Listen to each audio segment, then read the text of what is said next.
to my podcast, Love and Courageous. I'm the host, Demetris. And for today, I'll be speaking about cell phones being banned in the schools. So, lawmakers on both sides decided that cell phones should be banned in schools due to kids not being able to pay attention. Kentucky is one of the 17 states in the District of Columbia starting this school year with the new phone ban restriction. That leads to a total of 35 states with laws or rules limiting phones and other electronic devices in the schools. This new rule has started to increase all over the states since Florida became the first state to pass the law back in 2023.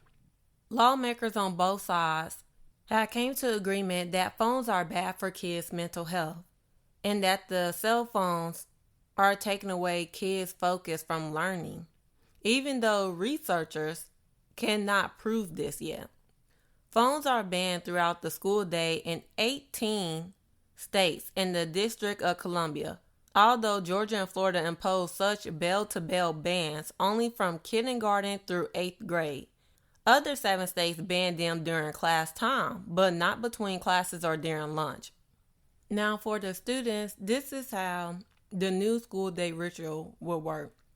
Students will put their phones in a magnetic pouch or special locker. One school, McNair High School in suburban Atlanta, started the phone ban last year, where students have been locking up their phones during class. A student who is a junior there, Adriana Johnson, said, I quote, "Most of them did not want to turn in their phones at first because students would use them to gossip, texting their other friends in other classes to see what's the tea and what's going on around the building. That resentment is starting to ease down now. More students are willing to give up their phones and not get distracted. But there are drawbacks, like not being able to listen to music when working independently in class. I'm kind of 50-50 on the situation because I use headphones to do my schoolwork. I listen to music to help focus. Even though lawmakers and even some teachers agree with this phone ban, some parents do not. Some parents want to be able to stay in contact with their kids. In a survey of 125 Georgia school districts by Emory University researchers, parental resistance was cited as the top obstacle to regulating student use of social and digital media. Adriana Johnson's mother, whose name is Audrina Johnson, said she worries about knowing her children are safe from violence at school. School messages about threats can be delayed and incomplete, like when someone who wasn't a McNair student got into a fight on school property. And she learned about the fight when her daughter texted her during the school day. She said, "My child having her phone is very important to me because if something were to happen, I know instantly." Many parents gave the same reason on generally supporting restrictions, but wanting a say in the policy making and better communication, specifically about safety. And they have a real need to coordinate schedules with their children and to know about any problems their children may encounter. Jason Allen, who's the National Director of Partnership for the National Parents Union, has made a statement and said, "We just changed the cell phone policy, but aren't meeting the parents' needs in regards to safety and really training teachers to work with students on social emotional development." Now, researchers are saying it is not clear yet what type of social media may cause harm and whether restrictions have benefits. According to Julia Gathmarian, a professor of public health at Emory University who does surveys and focus groups to research the effects of a phone ban in middle school grades in the Marietta School District near Atlanta, said they could focus more on teaching. There were just not the disruptions. Another benefit, more positive interactions among students. They were saying that kids are talking to each other in the hallways and the cafeteria. And in the classroom, there's a noticeably lower amount of discipline referrals. Now, Julia Gathmarian is still collecting numbers on discipline and grades. and cautions that her work may not be able to answer whether bullying has been reduced or mental health has improved. A Georgia Tech professor who studies the issue has made a statement saying social media use clearly correlates with poor mental health, but research can't prove it yet. We need to be able to quantify what types of social media use are causing harm and what types of social media use can be beneficial. Even though a lot of states have already passed the phone ban, some states do not agree with it. Like the state Wyoming Senate back in January rejected requiring districts to create some kind of cell phone policy after opponents argued that teachers and parents need to be responsible. And in the Michigan House back in July, a Republican sponsored bill directing schools to ban phones bell to bell in grades of kindergarten through 8th grade and during high school instruction time was defeated after Democrats insisted on upholding local control. Democratic Governor Gretchen Whitmer, among multiple governors who made restricting phones in schools a priority this year, is still calling for a bill to come to her desk. Now, here are a few pros and cons of banning phones in the schools.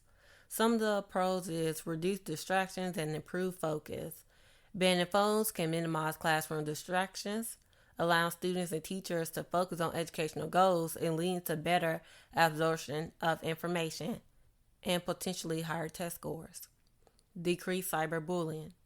A phone ban can curb the instances of cyberbullying by preventing the taking and sharing of photos or videos during the school day. Enhance social interaction. Removing cell phones can encourage face-to-face socialization, which is very crucial for the development and maturation of teens. Boosted mental health. Some argue that phone bans can help address the youth mental health crisis by reducing constant exposure to social media and its associated pressures. Now here are the cons. Emergency communication barriers. Cell phone bans prevent students from contacting parents in critical situations such as lockdown, personal health crisis, or even a mass school shooting. Missed opportunities for learning digital literacy. A phone ban can limit students' chances to learn essential digital literacy skills necessary for future careers in navigating the digital world responsibly. Students' anxiety and withdrawal. Some students may experience negative withdrawal symptoms, including increased anxiety, lack of motivation, irritability when their access to technology is suddenly removed. Difficulty in enforcement. Enforcing a phone ban can be challenging and may lead to a conflict between the students and the staff. Equity concerns. Students rely on phones for accessing online learning resources or even connecting with family. Reduce self-regulation opportunities. Banning cell phones used entirely prevents students from learning how to manage their technology use and even practice self-control in a supervised environment. So even though lawmakers and even school staffers agree with banning cell phones in the schools, one thing that is being added into the schools is artificial intelligence. The purpose of artificial intelligence is to act as a powerful tool for enhancing learning and automating routine tasks. Even though Texas is one of the states that have banned cell phones, there is a private school in Texas that use artificial intelligence to teach the students. In the private school, the students don't even have a teacher.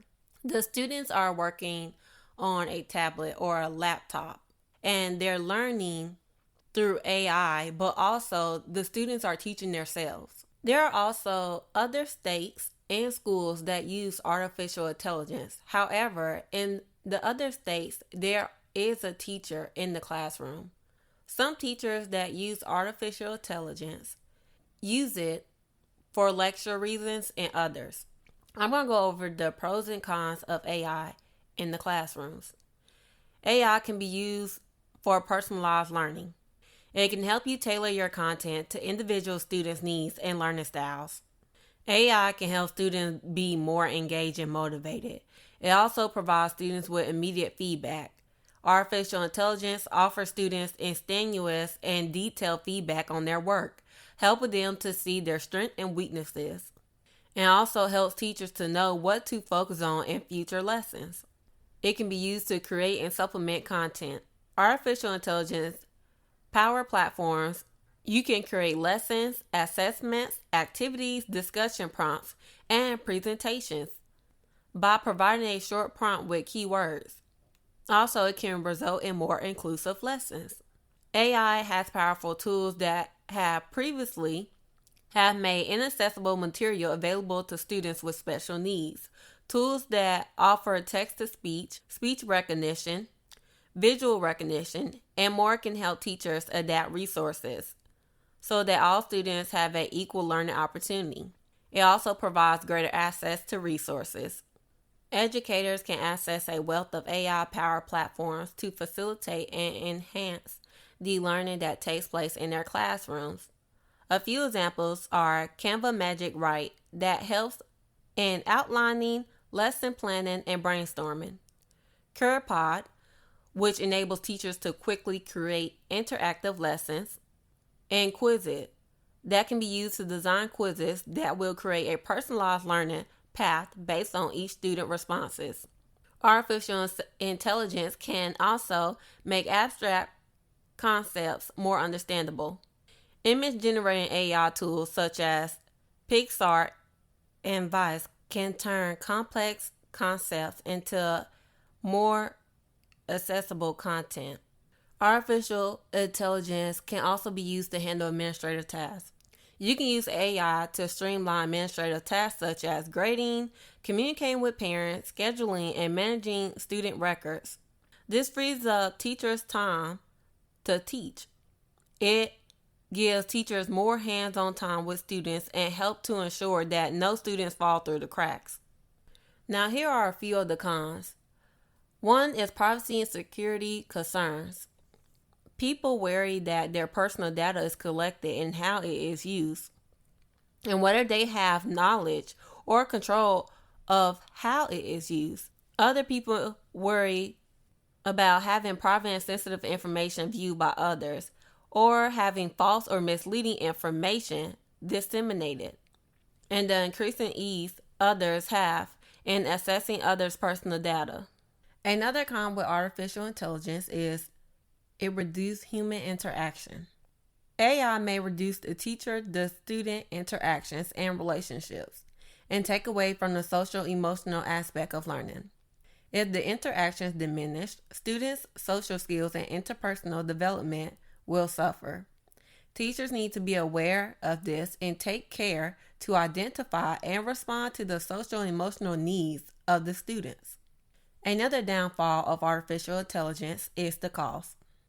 Depending on how schools want to use artificial intelligence determines the price.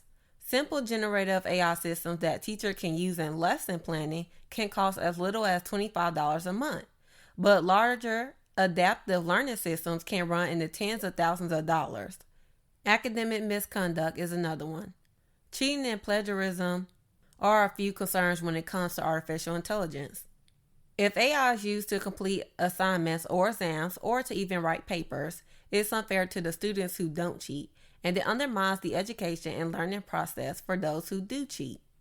If students learn to cheat and take shortcuts in the classrooms, what kind of decisions will they make when they are finished with their education? Inaccurate information. If the data that AI draws from is inaccurate or biased, then the information it creates will also be inaccurate or biased. Students need to learn how to evaluate and think critically about the information they come across and not just accept it. Now, that's all the information that I have, but however, the reason why I mention artificial intelligence is because I think it's so crazy how they want to remove the phones out of the schools, but yet you want to put a robot in the schools. So that's not making sense to me. Because it's basically technology. I mean, so if you're going to add technology in even more, it don't make sense to remove the phones out. Also, we have school shootings. And I remember it was one school shooting that happened. I don't exactly remember the school that happened at. But one of the kids, she messaged her mom and told her, she loved her just in case if she was going to be killed. Because you got to realize bullets don't have eyes, but the shooter does. So you don't know who's next. And I feel like that when a school shooting happens and they have their phones, it's that comfort, they can reach out to their parents and just say whatever, they want to say to them, which is sad, but the phones are very important. Not only that, you have some teachers out here that do inappropriate things in the classrooms. Some of them be messing with the students. I even seen things where teachers encourage students to fight. I mean, so to me, I think it's really important that these students have their cell phones, because when they have their cell phones and they be seeing some of the stuff these teachers do, they be pulling their phones out and they be recording it, which is important. I think they should. But to remove the cell phones, it don't make sense to me, knowing what is going on. So what is their real reason for banning the phones? And it's not because of, oh my goodness, the students, they're not paying attention, the social media caused depression. First of all those kids are not on their phones. I guarantee you, all of them are not on their phones. When I was in high school, when it was one or two maybe students that did not want to listen when a teacher said, hey, put your phones up and everything, either they would take the phone or the student just got kicked out. And that's just how it worked. But every kid should not have to suffer because one or two kids' actions. That's just not fair. And also, when I was in high school, I did not have to worry about mass shootings. I didn't have to worry about that at all. So the fact that these schools are saying, oh, well, the parent has to reach out to the school, if they need to reach their kid. Who the hell are you? Fool, I'm the parent. The parent should be able to get in contact with the student. That is their child. There is no reason why. You mean to tell me lawmakers, even the teachers and the principals, some of them agree with it, on why the parent has to go through the school, on why they should be able to get in contact with their own child. What the hell is going on here? That don't even make logic sense. If I want to get in contact with my child, I'm going to contact my child. Who the hell are you? I'm the parent. And also, I want to mention when they say social media caused depression. First of all, that's a lie. That is a lie. For somebody has went through depression and anxiety, I can tell you right now, social media was not one of the reasons I was depressed. In middle school, I was depressed and I was going through a lot, but also when I was in 7th grade, I was being making fun of, long story short. Also, issues that was going on at home. Like, one of the reasons why I was depressed is because my dad, he always used to come home and complaining for no reason and just start stuff. And he would just change the mood. And it really just made me really not happy to come home sometimes. Because I had to deal with him. Also, when I was in school and I was getting made fun of, it wasn't in all the classrooms. It was just certain ones. The toxicness in the classroom, it was just so much. And I remember one day, it was math class. I literally left the classroom because it was just so much toxicity in the classroom. The environment, it was just negative. I literally just left the class and I went in the bathroom. And I just needed a break. And one thing I want to mention is that the schools are saying they will contact the parents for emergencies. But however, when I was going through that, those parents were not contacted. The teachers did not stand up for me. They did not. Also, I used to go to the counseling because the middle school that I went to, you know how sometimes they have the counseling. So I would go there sometimes and I would talk to the lady about like how I was feeling and everything.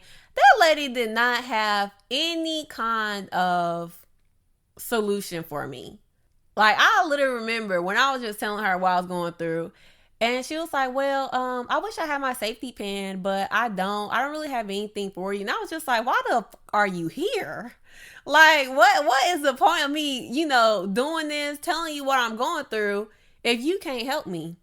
Like, that's the thing. And I mean, the teachers, they knew I was being made fun of.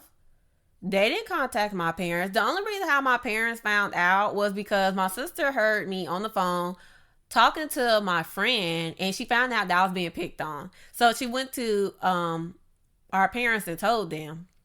And then that's when my mom went up to the school, because my mom was upset because she was like, okay, we wasn't told. Like, the school did not tell them. So why wasn't my parents aware of this? But I mean, when I was young, one thing I felt like when I was going through, I didn't feel like I had somebody to really talk to. And also, I feel like I didn't have really the parents to just go up to them and be like, oh, by the way, mom, I'm getting made fun of. Dad, I'm being made fun of. Because when they found out, I'm telling you right now, my dad, he did not handle the situation like I feel like he should have. Instead of, he was just yelling at me. It was like, why are you letting these people make fun of you and throw stuff at you and all this other stuff? Like, one, I'm a kid. Like, I was in middle school. I'm still learning how to defend myself. And so I feel like I don't need to hear the yelling at this point. I don't need that. I feel like it could have been different, like how he handled the situation. Like, you could actually sit down and talk to me and say, hey, why didn't you say something? How long was this going on? Because I'm be honest, like I said, I was a kid. I didn't know how to handle the situation. And so that's my thing about, like, when it comes to the lawmakers trying to make it seem like, oh, like social media is what's causing depression and anxiety. No, that's not true. That's not true at all. That sure hell wasn't the reason why I was depressed. Like, for the younger generation, I'm pretty sure the school shootings is what's causing their depression. It has nothing to do with social media. Because when I was in high school, I really wasn't depressed in high school, so that's a good thing. But when I was in high school, I didn't really have friends. And I used to eat lunch by myself. And when I would eat lunch by myself, I had my phone. So that was a good thing. I could listen to music and just be on my phone. Like, that was a good thing about it. Not only that, but like, some of the people that I were cool with, they changed schools. So who I used to eat lunch with, I didn't eat lunch with them no more because they didn't go to my school. But I just feel like the phones should definitely be in the schools. They should definitely be able to have their phones with them all the time. Because I know for a fact, social media does not cause depression. It does not. Not only that, but I have social media accounts. I have an Instagram, I have Facebook, I have a TikTok, and a Snapchat. I don't even be on Snapchat. I don't even be on Facebook or like Instagram. And I'm really taking a step away from TikTok because that shit is toxic. But however, that doesn't cause my depression. Like, you can literally just put the phone down and just get off social media. It's really not that hard. You can just stay off social media. Because the fact that they want to talk about cyberbullying, how about the bullying that goes on in the classroom? That y'all don't even mention. Y'all don't even tell the parents what is going on. But they want to fix cyberbullying, but you don't want to fix mass shootings. So you want to fix cyberbullying, but you don't want to fix the bullying that actually goes on in the classrooms. You don't want to tell the parents. So to me, it's bull crap. That don't even make sense. If you really cared about the kids' mental health, change the gun laws, because I just think it's so funny. These lawmakers got together. They got together to change the fact that kids can have their phones in schools. So now it is banned. But you mean to tell me you can't change the gun laws? That don't make sense. Hell, you can even put metal detectors in the damn schools. They don't even do that. And increase the amount of security. They not even doing that. But you're talking about social media is causing depression. Social media is causing depression, but mass shootings are not? That don't even make logic sense. I don't really know their full reason behind it, but it's not good. Whatever it is, it's not good. I think, honestly, it's all about control. That's how I feel. I feel like they feel like those phones is like, it's powerful, and they want to take it away. Because guns are way much more powerful, but they don't want to get rid of those. So I just think this whole thing is just crazy. And it's sad that you actually have parents out here that agrees, that they really think that the kids' phones should be taken away. Like, what? Are you dumb? You mean to tell me, I'm not a parent, but for you to be a parent, you think it's smart that some of these schools are banning the phones, but they're not doing anything about mass school shootings. Where is your head at? You more focused on the phones, but you not focused on the guns.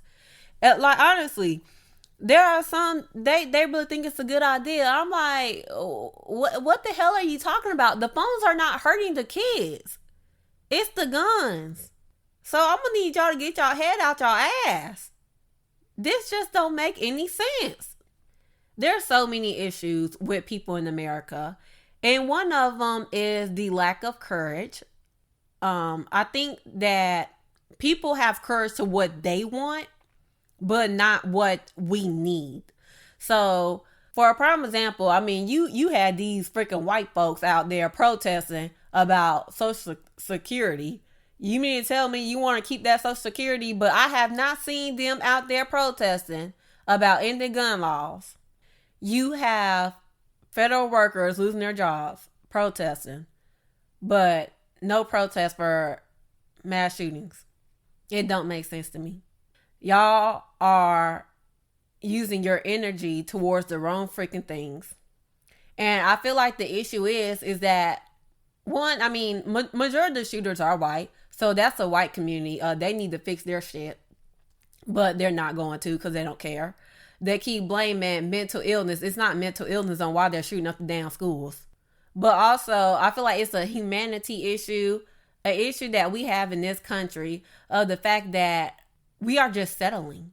You cannot stand here and tell me that it makes logic sense that these kids are going to school and they're being shot at.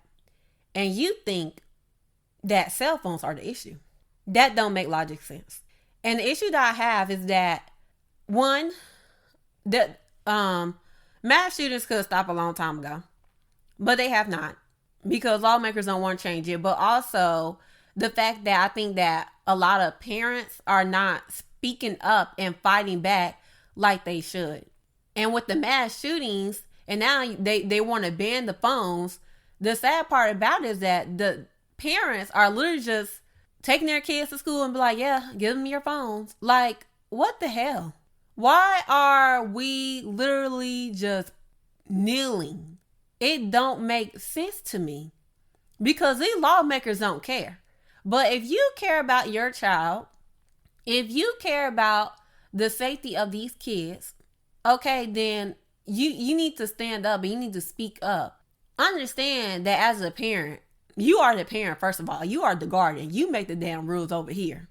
And I'll tell you right now, if I was a parent, my kid would be going to school and they'll be lying to those people. No, I left my phone at home. My parents say they want the phone at home. Damn it, you will not be taking my child's phone. I don't give a damn. If they got an issue, they can come to me. I'll take my ass to that school. Everybody gonna hear my mouth. You're not about to stand there and tell my kid and try to think that you're gonna tell me as a parent that I have to contact the school to get to my child. Who the hell do you think you are? You will not do that with me. And I feel like the issue is a lot of these parents, they ain't got no damn courage. I'm like, y'all, why are we putting up with this crap? Why? You have school shootings. The only thing people do is they stand there, they bring a bunch of damn flowers and balloons, get around the school, put them down, and just pray.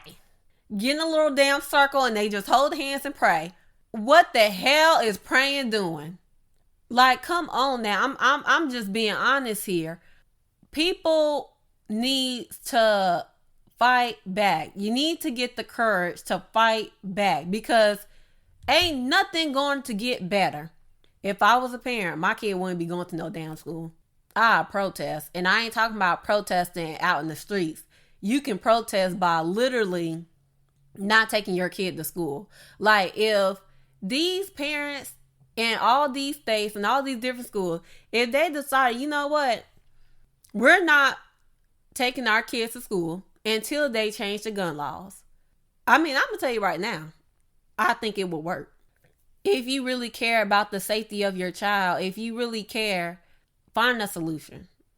But just following what these lawmakers are telling you, following what they're saying, okay, well, here is the new rule now. Here's the new law now. And guess what? Mass shooting, yeah, it ain't going to stop, but we want the kids' phones now. And you mean to tell me as a parent, you're just like, okay, yeah, y'all, we are FUCK. Because I'm not understanding. I'm sorry. But I think people in America, you're going to have to find the damn balls. You're going to have to find the courage.